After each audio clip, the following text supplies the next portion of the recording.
Impressões digitais da criação. Versão brasileira Dublamix, Rio.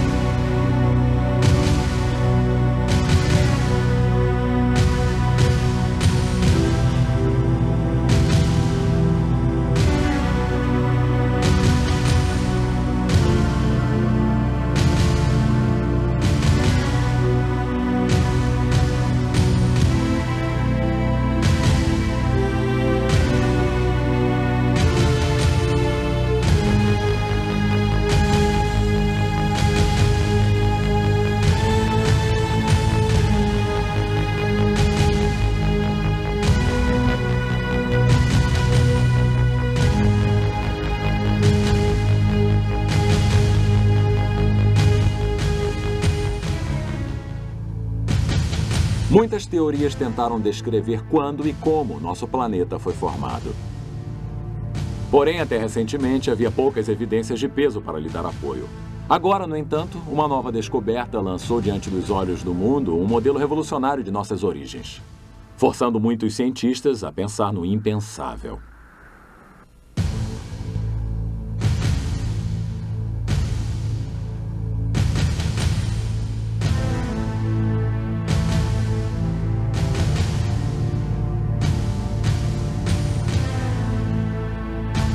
A evidência surpreendente e nova é encontrada nas profundezas da Terra, embaixo de camadas de rochas sedimentares em suas rochas primordiais, os granitos. Neles, pequenos pedacinhos de matéria radioativa são formados, o que os cientistas chamam de radiohalos. Eles deixaram vestígios reveladores, criando uma esfera descolorida ao redor deles. Os cientistas conseguem identificar precisamente que tipo de material ocasionou esses halos radioativos através da medição de seu tamanho. Um cientista americano, Dr. Robert Gentry, examinou mais de 100 mil de tais fenômenos. O Dr. Gentry descobriu uma espécie de halo radioativo que não deveria existir. De fato, de acordo com todo o princípio básico da teoria evolutiva, não poderia estar lá. É impossível. Porém, após anos de experiências e de testes, agora não restam dúvidas. Eu identifiquei radiohalos de polônio nos granitos da base da Terra. Na América, Canadá, na Escandinávia, na Europa, na Rússia, no Japão e em Madagascar. Isso é extraordinário, porque esses isótopos de polônio possuem uma existência fugaz. Uma vez eu identifiquei a ocorrência de polônio-218 por alguns minutos, antes que se decompusesse em outro elemento. E apesar disso, esse elemento radioativo deixou marcado seu halo identificador no granito sólido, principalmente nessas amostras das White Mountains em New Hampshire e de Eiji, no Japão. No granito, os halos são encontrados nesse mineral escuro chamado mica. A mica precisa ser cortada bem fina ou retirada com uma fita adesiva, então colocada numa placa de vidro antes que os halos possam ser observados.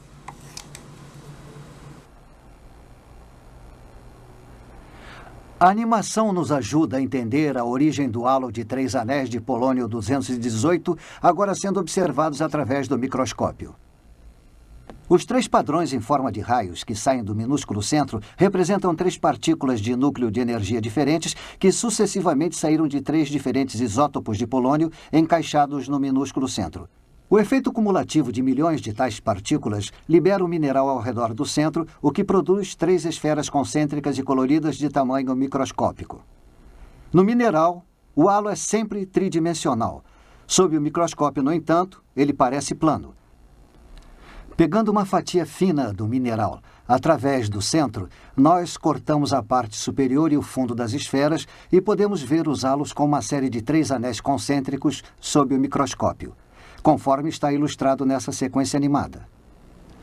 De acordo com todas as teorias científicas atuais, os granitos, tais como esta amostra de Price Peak no Colorado, são originários de um estado derretido da matéria, resfriado, cristalizado e endurecido por milhões de anos. Porém, se assim fosse, a radioatividade produzida pelo polônio jamais poderia ter sido captada. Teria se decomposto muito antes que a rocha se solidificasse. Os grãos de polônio que criaram estes radiohalos estavam profundamente situados no granito. O elemento estava lá de alguma forma quando a rocha se formou, mas somente pode formar o radiohalo depois que a rocha já se solidificou. E se o polônio resiste apenas durante alguns segundos ou minutos, a implicação irá deixar estupefatos todos aqueles que estejam dispostos a ouvi-la. Os radiohalos de polônio indicam que as pedras da base da Terra, os granitos, se formaram quase que instantaneamente. De fato, há evidência de que os granitos teriam que ter se formado instantaneamente. Cientificamente, eles não podem ser explicados de outra forma. David Gentry, filho do Dr. Robert Gentry e parceiro no trabalho de seu pai acerca da criação. Podemos demonstrar o princípio dos radiohalos de polônio. Imaginem que esta pastilha de Alka-Seltzer seja uma partícula de polônio e este copo d'água seja um pedaço de granito liquefeito. Eu jogo a pastilha e ela começa a efervescer. Pensem nessas bolhas como a radiação liberada por aquele polônio engastado no granito. A efervescência irá desaparecer em cerca de 30 segundos e só teremos um copo d'água ligeiramente toldada. Bem, só há uma maneira de podermos preservar tais bolhas conforme estão. Podemos colocar o copo d'água no congelador.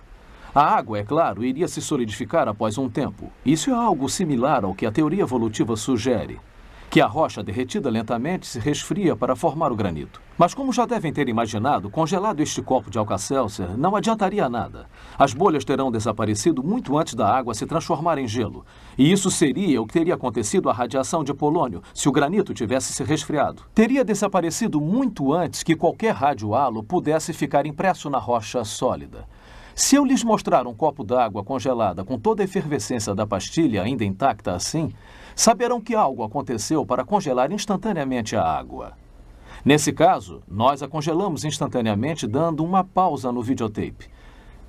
Da mesma forma, se olharmos para o radiohalo demonstrado de forma irrefutável como sendo produzido por um certo tipo de polônio, nós podemos saber que o granito a seu redor teria que ter sido formado instantaneamente. As implicações são incríveis. Se o Dr. Robert Gentry estiver correto, todas as hipóteses evolucionistas acerca da Terra ter sido formada ao longo de milhões ou bilhões de anos estão erradas. E o relato de Gênesis sobre a criação da Terra é corroborado. Mas estaria certo o Dr. Gentry? Seria ele um cientista solitário conduzindo sua pesquisa isoladamente? Se seus resultados experimentais fossem trazidos à baila, outros cientistas seriam capazes de refutá-los rapidamente? Para dizer a verdade, o Dr. Gentry conduziu grande parte de sua pesquisa sobre radiohalos no Laboratório Nacional Oak Ridge, no Tennessee. Seus resultados foram publicados por muitas das principais publicações científicas do mundo: Science, Nature, Geophysical Research Letters, Earth and Planetary Science Letters, Physical Review Letters, Annual Reviews of Nuclear Science. Artigos que aparecem em tais publicações estão sujeitos ao exame dos colegas, ou seja, outros cientistas do mesmo campo examinam cuidadosamente as evidências apresentadas e a experimentação utilizada para ver se houve algum erro nos dados. Até agora, parece que ninguém conseguiu contradizer os resultados do Dr. Gentry. Ninguém conseguiu encontrar alguma falha em sua teoria. Em dezembro de 1981, o Dr. Robert Gentry foi intimado a depor num julgamento no Arkansas, onde a Comissão de Direitos Civis da América tentava impedir o ensino da teoria criacionista nas escolas públicas daquele estado. Ele apresentou seus resultados aos radiohalos de polônio como prova de uma criação instantânea dos granitos. A comissão trouxe um geólogo dos mais renomados, Dr. Brad Derribble, para testemunhar a favor da evolução. Porém, no banco de testemunhas, nenhuma evidência científica pôde desafiar essa descoberta a favor do criacionismo. E, ao invés disso, ele foi referido como citando um pequeno mistério que não podemos explicar. Com tal conhecimento, vamos voltar para obtermos um quadro maior para colocarmos em perspectiva tal descoberta revolucionária. Em particular, como é que isso afeta a idade da Terra? Todas as tentativas para estabelecer a idade da Terra estão baseadas na decomposição da radioatividade. Como elementos como o urânio e o polônio são instáveis, seus átomos tendem a se decompor através da perda de partículas alfa. Ao longo de um período de tempo, átomos instáveis se decompõem através de uma cadeia até chegar a um outro átomo estável totalmente diferente. O urânio instável, por exemplo, poderá se tornar num tipo de chumbo. Os cientistas observaram que os elementos radioativos se decompõem na atualidade a índices incrivelmente constantes. Eles conseguem predizer precisamente se um elemento irá passar por cada um dos vários estágios existentes na cadeia de decomposição se o índice atual persistir. Os geólogos achavam que poderiam usar o índice de decomposição para precisar a era geológica, a idade das rochas. Eles estudaram rochas que continham amostras de elementos radioativos. Utilizando um equipamento científico complexo, eles examinam vestígios de urânio no granito, por exemplo, e calculam precisamente quanto de urânio se decompôs em chumbo na rocha. Então, baseados nos índices atuais de decomposição, eles se reportam à era quando aquele urânio começou a se decompor. Este, afirmam eles, seria o ponto de origem da rocha. Um pedaço de rocha de granito foi colocado nesse equipamento, que é uma microsonda medidora de íons. Ela mede a proporção de urânio até o chumbo numa determinada amostra. Imaginando o processo de decomposição atual seguindo ao contrário, teorias convencionais sobre a idade da Terra nos dizem que esta rocha aqui na máquina tem 1 bilhão de anos de idade. A questão é, estariam essas teorias corretas? As técnicas para precisar a idade se baseiam no mesmo princípio. Os índices atuais de decomposição radioativa, que são constantes, são usados para computar o que os cientistas imaginam ter acontecido no passado. Isso envolve uma premissa. Não há nada discutível a respeito do índice de decomposição de vários elementos instáveis. Isso foi estabelecido através da observação e medidas como fatos científicos. E a proporção de urânio com relação ao chumbo em várias amostras de granito não está em questão. Porém, o que não foi alvo de observação e de medição foi o que aconteceu no passado distante. Isso até a descoberta do Dr. Gentry, como veremos.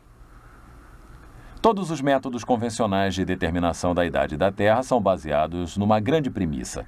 O que está acontecendo agora é exatamente o que aconteceu em todos os pontos desde o início dos tempos até o presente.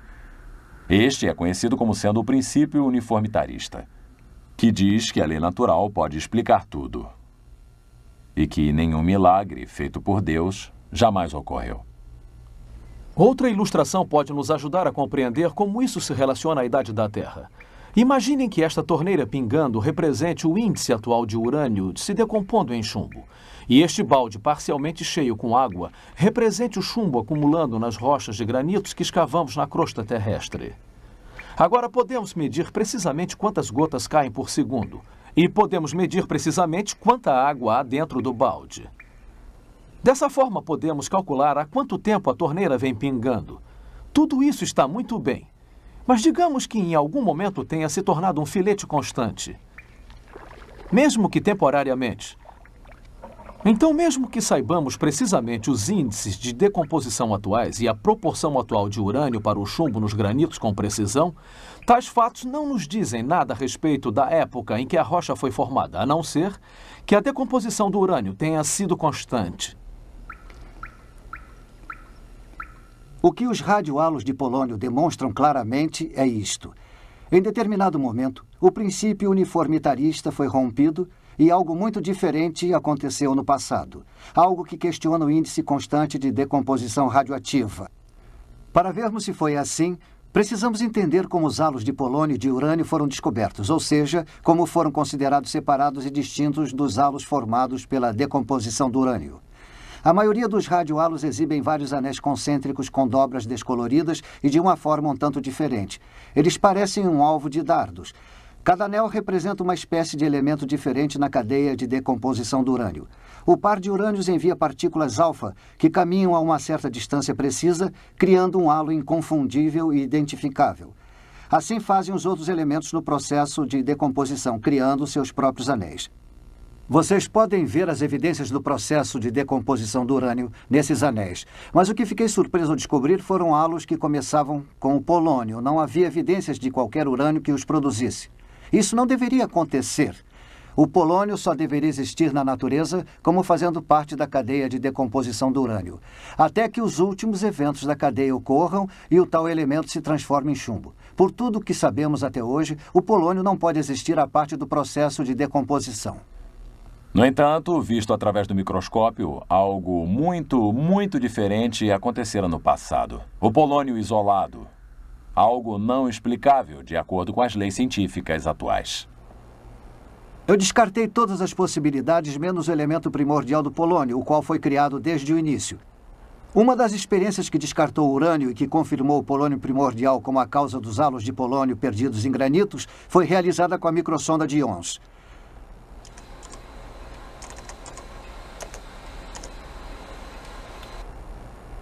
A microsonda utiliza um fino feixe de íons para analisar pequenas matérias microscópicas liberadas. A experiência foi criada para que o feixe de íons causasse impacto diretamente sobre o centro do halo, lançando em ambos os lados átomo por átomo para depois serem analisados pelo espectrômetro magnético. Um número significativo do elemento polônio-219 foi analisado utilizando a microsonda de íons. O resultado foi positivo e irrefutável.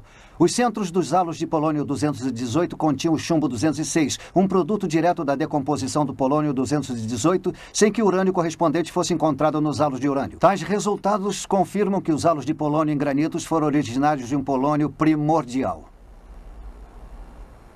Tais halos não apenas indicam que os granitos em que são encontrados foram formados quase que instantaneamente, como também indicam que o processo envolvido tenha sido significativamente diferente do que o que observamos no presente. Isso nos leva às implicações de longo alcance a respeito das descobertas do Dr. Gentry. Se os índices de decomposição radioativa não foram constantes, então os métodos convencionais para o cálculo da idade da Terra não têm significado. Eles simplesmente não funcionam. Os radiohalos do polônio oferecem provas de que um processo diferente ocorreu quando esses granitos foram formados. Esta é uma prova clara que invalida o princípio uniformitarista. As leis naturais não conseguem explicar tudo. Por exemplo, os halos de polônio. E milagres de Deus ocorreram, tais como a criação instantânea de granitos. O princípio uniformitarista era a argamassa que amparava toda a teoria da evolução. A descoberta do Dr. Gentry dissolveu tal argamassa. As sólidas evidências dos radiohalos de polônio contradizem de maneira definitiva o princípio uniformitarista e colocam uma ameaça para toda a teoria evolucionista na qual os cientistas investiram com tanto empenho durante um século e meio. Resumindo, os radiohalos do polônio e o princípio uniformitarista não podem coexistir ambos no mesmo universo. Tem que ser um ou o outro. Então, qual foi a reação da comunidade científica a essas provas? A primeira reação de muitos cientistas que passaram suas vidas investindo na teoria da evolução foi a de tentar descartar a evidência dos radiohalos. Tipicamente, eles a encararam como um pequeno mistério que tem de dar lugar a todas as outras evidências a favor da evolução e a favor de um índice constante de decomposição de radioatividade. Dr. Bruce Horman, professor de Química na Universidade Luterana de Wisconsin. Qualquer cenário para a formação da Terra tem que explicar como os halos de polônio foram formados nos granitos. Se pensarmos que a Terra sofreu um resfriamento ao longo de milhões de anos, há uma contradição, não importa como a encaremos. Porém, pode ser facilmente explicada se pensarmos que a Terra foi criada por Deus da maneira descrita pela Bíblia. Robert Gentry vem publicando seus trabalhos há muitos anos na literatura científica e sobre vários assuntos. Seus resultados sobre os halos de polônio estão nos jornais científicos há 25 anos e não puderam ser refutados no julgamento do Arkansas. O que me surpreende é a má vontade da comunidade científica em trazer seu trabalho para o centro da discussão científica numa terra que se orgulha da liberdade de pesquisa e de expressão.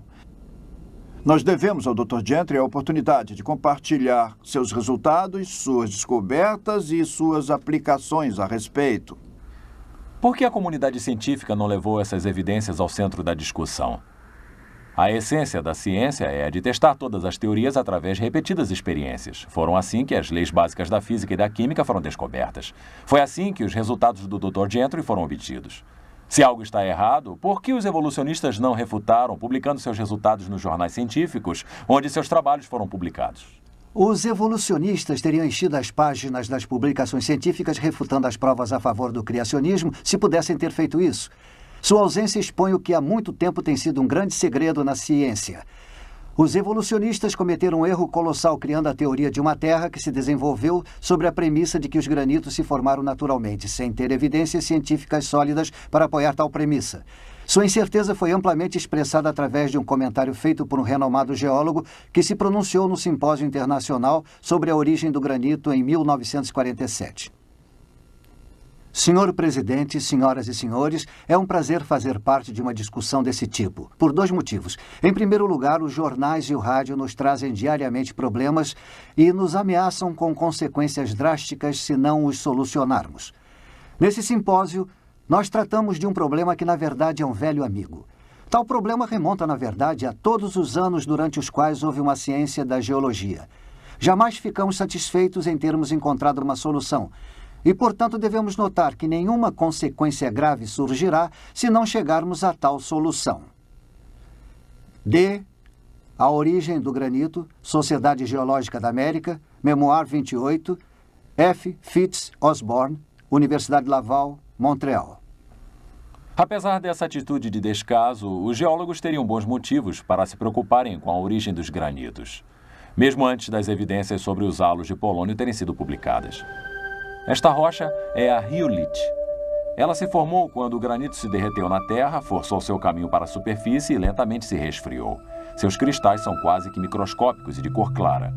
Em contraste, o granito possui minerais escuros que contêm os halos de polônio e seus cristais são muito maiores. Os geólogos esperavam estar certos ao assumir que o granito se formou através do lento resfriamento nas profundezas da Terra, mas desde o início eles obtiveram evidências de que tal premissa estava errada. Esta riolite, formada através do lento resfriamento a uma profundidade de 555,3 metros, exibe apenas diminutos cristais. Não é um granito.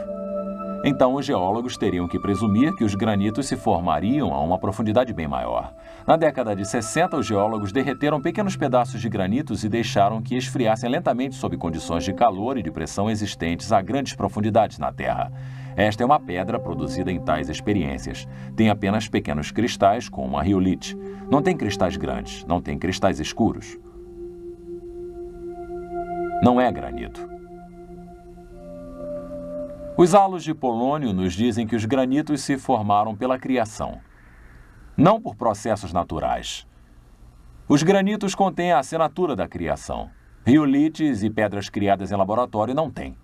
É tudo bastante simples. Apesar de tais fatos, em 1987, geólogos ainda tratavam da origem dos granitos como em 1947, quando foi mencionado como sendo um velho amigo.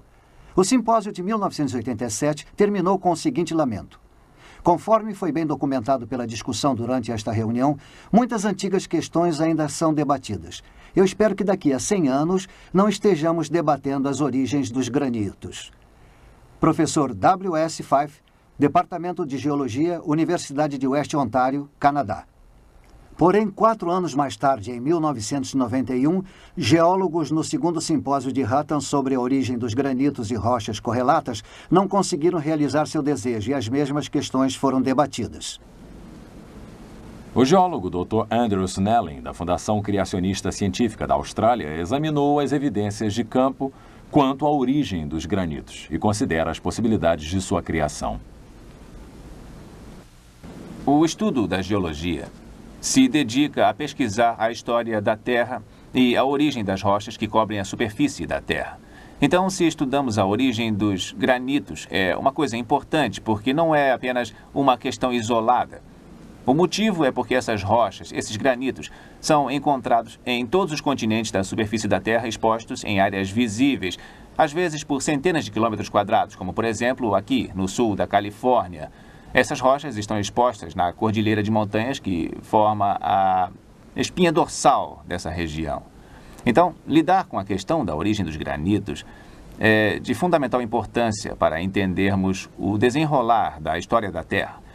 Quando respondemos à pergunta sobre a origem dos granitos, nós podemos nos reportar à literatura científica convencional, onde há a ideia que a maioria dos cientistas propõe de que tais rochas, os granitos que vemos aqui expostos nessas montanhas atrás de nós, se originam da época em que um material aquecido chamado magma existia nas profundidades abaixo da superfície da Terra. Ele supõe que ele tenha se resfriado lentamente ao longo de vários milhões de anos. E eu sugiro que milhões de anos de erosão do material que cobria o granito tenha agora sido exposto à nossa visão para que nós estudemos a questão. É isso que lemos na maior parte da literatura, se não em todos os livros. O que nos é ensinado como o saber convencional relativo à origem dessas rochas. Para responder a essa pergunta sobre a origem dos granitos e para vermos se a sabedoria convencional seria a explicação correta, nós precisamos examinar as relações de campo do granito, como ocorre o granito e como ocorre em relação a outras rochas. Aqui, por exemplo, no sul da Califórnia, nas cordilheiras, onde esses granitos são expostos em centenas de quilômetros quadrados, nós encontramos algumas relações bastante estranhas para as quais o saber convencional não parece ter explicação. Por exemplo, nós vemos, como aqui nessa rocha, uma parte escura, como se fossem blocos e remendos que estão claramente delineados e facilmente visíveis contra o granito normal. E em outros lugares podemos ver o que parece ser um material com veios. E isso suscita a pergunta se por acaso teriam 2 ou talvez até 3 formas de magma derretido de diferentes composições. E também suscita a pergunta de como o saber convencional pode explicar formas derretidas assim, existindo lado a lado para produzir rochas desse jeito tão diferentes umas das outras. E mesmo assim não se misturam. Quando vamos até Bishop, por exemplo, aqui na Califórnia, nós podemos ver, na verdade, numa área montanhosa, material derretido, nesse caso que resfriou até o lodo, interagindo com uma rocha do tipo de granito, o minério de granito que nós temos. E lá onde sabemos com certeza que houve mistura e interação, nós podemos ver onde bolhas de minério de granito foram incluídas na pedra básica. E isso indica que, pelo que sabemos, o material derretido interagindo com a rocha, isso produz a mistura. E isso realmente suscita questões acerca do saber convencional que normalmente explicaria estas pedras que vemos aqui como talvez sendo várias formas derretidas resfriando ao mesmo tempo que deveriam se misturar. Porém, essas relações demonstram que não se misturaram. Isso nos leva a fazer a pergunta: existe alguma outra explicação possível para a origem destas rochas, para estes granitos? Eu acredito que haja outra explicação. Sabe, quando eu olho para estas pedras e eu vejo suas relações conforme nós discutimos aqui, nós somos levados a perguntar a nós mesmos: poderiam estas rochas ter sido formadas rapidamente, repentinamente? Afinal, não houve tempo para haver mistura. Não houve provavelmente calor envolvido, porque senão o calor teria colaborado para que a mistura ocorresse. Então, isso traz à minha mente a possibilidade de que nos fala a Bíblia, de que Deus criou as rochas no início. Poderiam estas rochas ser rochas que Deus criou? A Bíblia nos diz que no começo Deus criou a terra, Ele criou o solo. Isso significa que Ele criou as rochas. Poderiam estas rochas, esses granitos, ter tido uma origem súbita, criada por Deus? É significativo neste contexto que, portanto, não apenas observemos as relações de campo, mas também devemos olhar tais rochas no microscópio. Porque no microscópio, ao examinarmos estas rochas, poderemos ficar cientes de que existem provas sólidas, que já foram descobertas há algum tempo, a respeito de partículas nestas rochas, uma radioatividade que sugere de maneira enfática que estas rochas tenham sido criadas por Deus. Uma assinatura indicadora de tal radioatividade surgindo do nada por alguns momentos, deixando sua marca no granito sólido, nos fala de uma criação instantânea como as bolhas congeladas no copo de Alka-Seltzer. Algo extraordinário aconteceu quando estas rochas se formaram. Algo que desafia todas as leis físicas que atualmente observamos. A evidência foi apreendida pelo granito. E no microscópio podemos ver o pequeno mistério da criação, halos de polônio. Eles são um mistério apenas para aqueles que estão determinados a permanecer com a teoria de uma Terra com bilhões de anos de idade. Para aqueles dispostos a aceitar o relato de Gênesis de uma criação recente e súbita, os halos são perfeitamente compreensíveis. Eles se encaixam no quadro bíblico encontrado nas próprias rochas criadas no início da semana da criação. No princípio, Senhor, lançastes os fundamentos da terra. Hebreus 1:10. Pois ele falou, e tudo se fez. Ele ordenou, e tudo passou a existir. Salmos 33:9. Os halos radioativos de polônio oferecem provas sólidas de que as rochas que são a base da Terra, os granitos, foram criados quase que instantaneamente. Para o Dr. Robert Gentry, aqueles anéis de coloração pálida são quase como se fossem as impressões digitais de Deus, a assinatura da criação.